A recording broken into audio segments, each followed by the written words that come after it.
বন্ধুরা, আপনারা যখন নতুন কিছু অ্যাপ্লিকেশন ডাউনলোড করেন সেখানে সহজেই রেজিস্টার করার জন্য আপনারা আপনাদের জিমেল অ্যাকাউন্টটি ব্যবহার করেন, যাতে পরে আবার এক ক্লিকেই লগ ইন করতে পারেন। সহজেই রেজিস্টার করার জন্য সাইন আপ উইথ জিমেল এই অপশানে ক্লিক করে সহজেই রেজিস্ট্রেশন করে নেন, যাতে পরে সহজেই এক ক্লিকেই লগ ইন করতে পারেন। আজ পর্যন্ত কত অ্যাপ্লিকেশনে, কত ওয়েবসাইটে জিমেল অ্যাকাউন্টে লগ ইন হয়েছেন তার কোনো ঠিক ঠিকানা নেই। যেসব ওয়েবসাইট আর যেসব অ্যাপ্লিকেশনে আপনি লগ ইন করেছিলেন তারই মধ্যে কিছু অ্যাপ কি ওয়েবসাইট আপনার অজান্তে আপনার ডেটা অ্যাক্সেস করছে।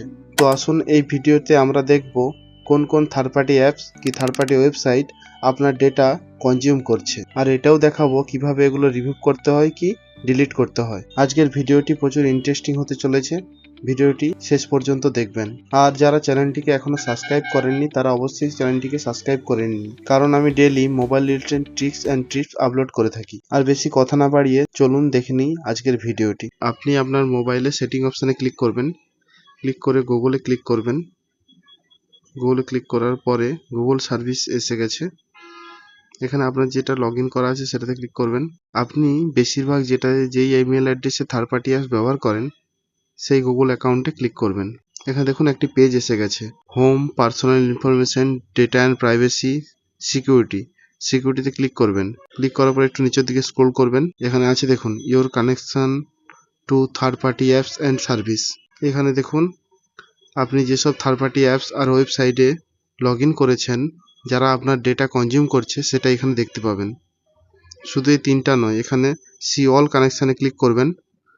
ক্লিক করলে আপনি পুরো লিস্ট দেখতে পাবেন যে কোন কোন ওয়েবসাইট, কোন কোন থার্ড পার্টি অ্যাপসে আপনি আপনার জিমেল অ্যাকাউন্ট লগ ইন করেছেন আর ওরা আপনার ডেটা কনজিউম করছে।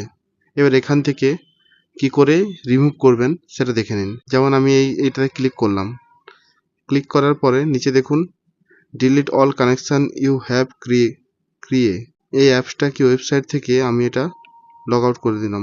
কনফার্মে ক্লিক করবেন, দেখুন লগ আউট হয়ে গেছে।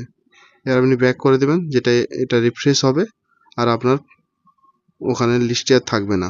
এই দেখুন স্নাইপার 3D, এই গেমও আমার ডেটা কনজিউম করছে। এখানে ক্লিক করলাম, ক্লিক করে নিচের দিকে একটু আসবেন, delete all connection you have a sniper 3D, এখানে ক্লিক করবেন, কনফার্ম করে দেবেন। একবার ব্যাক করবেন, রিফ্রেশ হবে, দেখবেন আপনার এখানে আর এই অ্যাপসটি কি গেমটি নেই। ঠিক এইভাবেই আপনারা আপনাদের ডেটা কনজিউম করার হাত থেকে বাঁচাতে পারেন। ভিডিওটি দেখার জন্য অসংখ্য ধন্যবাদ। ভিডিওটি যদি ভালো লেগে থাকে লাইক করে দেবেন।